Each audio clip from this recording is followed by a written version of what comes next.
Summer వచ్చేసింది. చాలామంది cool drinks మీద పడుతూ ఉంటారు. కానీ కూల్ డ్రింక్స్ అంతా హెల్త్‌కి మంచిది కాదు. కాబట్టి ఇంట్లోనే పిల్లలు, పెద్దలు ఇలా చేసుకొని తాగితే చక్కగా ఆరోగ్యంగా ఉంటారు. అలాగే టేస్ట్ కూడా బావుంటుంది. కూల్ డ్రింక్స్ జోలికే వెళ్ళరండి. మరి ఇది ఏంటా అనుకుంటున్నారా? ఇది వాటర్ మెలన్ లెమనాడ్. ఇది ఏ విధంగా తయారు చేసుకోవాలో చూసేద్దామా? Welcome back to my channel.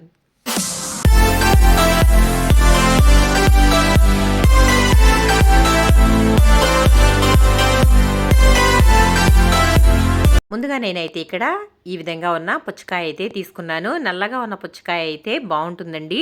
ఎప్పుడైనా సరే పుచ్చకాయ కొనేటప్పుడు దీనికి ఎల్లో కలర్ మార్క్ ఉన్నట్లయితే అది బాగా పండినదని అర్థం. కాబట్టి ఇలాంటి పుచ్చకాయ అయితే తీసుకోవాలి. ఇది ఈ విధంగా అయితే ముక్కలుగా కట్ చేసుకోవాలి. చూడండి లోపల ఎంత కలర్గా ఉందో. ఇలా ఉంటుందండి. మనకి తెల్ల పుచ్చకాయల కన్నా నల్ల పుచ్చకాయలే చాలా టేస్ట్గా ఉంటాయి. ఇప్పుడు ఇదంతా కూడా లోపల పల్ప్ అంతా కూడా ఒక గిన్నెలోకి అయితే తీసేసుకుందాం. ఈ విధంగా చాకుతో కట్ చేసి తీసుకోవచ్చు, లేదంటే కనుక గరిటెతో కూడా దీన్ని తీసేసుకోవచ్చు. ఈ విధంగా ప్లేట్లోకి అయితే తీసుకోవాలి. నేను చాకుతో కట్ చేశాను. ఇట్లా అయితే వచ్చింది. ఆ తర్వాత ఒక గరిటె తీసుకుని మొత్తం లోపల ఉన్న గుజ్జంతా కూడా తీసేసుకోవాలి.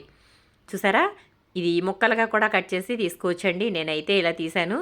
మనం జ్యూస్ తయారు చేసుకుంటున్నాం కాబట్టి ఈ విధంగా అయితే తీసేసుకోవచ్చు. ఇలా తీసుకున్న తర్వాత ఇందులో ఉండే గింజలన్నీ కూడా తీసేయాలండి. గింజలు ఏమాత్రం ఉండకూడదు. గింజలు అయితే అన్నీ తీసేసిన తర్వాత మనం ఒట్టి పల్ప్ మాత్రమే తీసుకోవాలి. ఇదిగోండి నేనైతే ఇలా తీసేసుకున్నాను. ఈ విధంగా గింజలు అనేవి ఏమాత్రం లేకుండా తీసుకోవాలి. ఆ తర్వాత మిక్సీ జార్ అయితే తీసుకున్నాను. ఇక్కడ జ్యూసర్ తీసుకున్నానండి.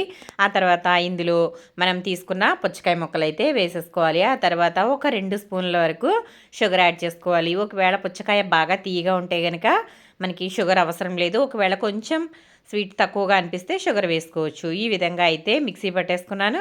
ఇప్పుడు దీనిని ఇలా జాలి గరిటెలో వేసి వడగట్టేసుకోవాలి. ఇలా వడగట్టుకోవడం వల్ల మనకి రసం అనేది చక్కగా విడిగా వచ్చేస్తుంది. మనం తీసుకునే లెమనాడ్ కూడా చాలా బాగుంటుందండి. కాబట్టి ఇలా అయితే వడగట్టేసుకోవాలి. ఆ తర్వాత ఒక గిన్నెలోకి సబ్జాలు వేసుకున్నాను. ఒక 2 స్పూన్లు అయితే సబ్జాలు వేసుకుని కొంచెం వాటర్ వేసుకున్నట్లయితే మనకి ఇది 2 నిమిషాల్లోనే చక్కగా నానిపోతుంది. మనం పుచ్చకాయలు కోసి మిక్సీ పట్టేలోపు నానిపోతాయి కాబట్టి అప్పుడే మనం చక్కగా వేసుకోవచ్చు. ఆ తర్వాత ఇదిగోండి నేను ఇక్కడ ఒక గ్లాస్ తీసుకున్నాను. గ్లాస్లో ఐస్ క్యూబ్స్ అయితే వేస్తున్నాను. ఆ తర్వాత ఇందులో మనం నానబెట్టుకున్న సబ్జాలు వేసుకోవాలి. ఇలా సబ్జాలు వేసుకుని ఆ తర్వాత కొంచెం పుచ్చకాయ ముక్కల్ని చిన్న చిన్నగా కట్ చేసుకుని అవి కూడా ఇందులో వేసుకోవాలి. ఇలా వేసుకున్న తర్వాత దీంట్లో మనం తీసుకున్న రసం ఏదైతే ఉందో పుచ్చకాయ రసాన్ని ఇందులో వేసేసుకోవాలి. వేసుకున్న తర్వాత బాగా కలుపుకుని ఎంజాయ్ చేయడమేనండి. చూసారా, చాలా సింపుల్గా వాటర్ మెలన్ లెమనాడ్ అనేది రెడీ అయిపోయింది. చూసారు కదా, ఇలా చేసి ఒక్కసారి కనుక పిల్లలకి ఇచ్చినట్లయితే మళ్ళీ మళ్ళీ చేయమని అడుగుతారండి. అంత బాగుంటుంది ఇది. చూసారు కదా, అద్దిరిపోయే టేస్ట్తో అలాగే చల్ల చల్లగా కూల్గా ఉండే వాటర్ మెలన్ లెమనాడ్ అనేది రెడీ అయిపోయింది. మంచి కలర్ఫుల్గా ఉంది కదా. ఇందులో ఏమాత్రం వాటర్ అనేవి యాడ్ చేయకూడదండి. ఈ విధంగా డైరెక్ట్గా మనం పుచ్చకాయని మాత్రమే రసం తీసుకుని ఇలా తయారు చేసుకున్నట్లయితే చాలా బాగుంటుంది.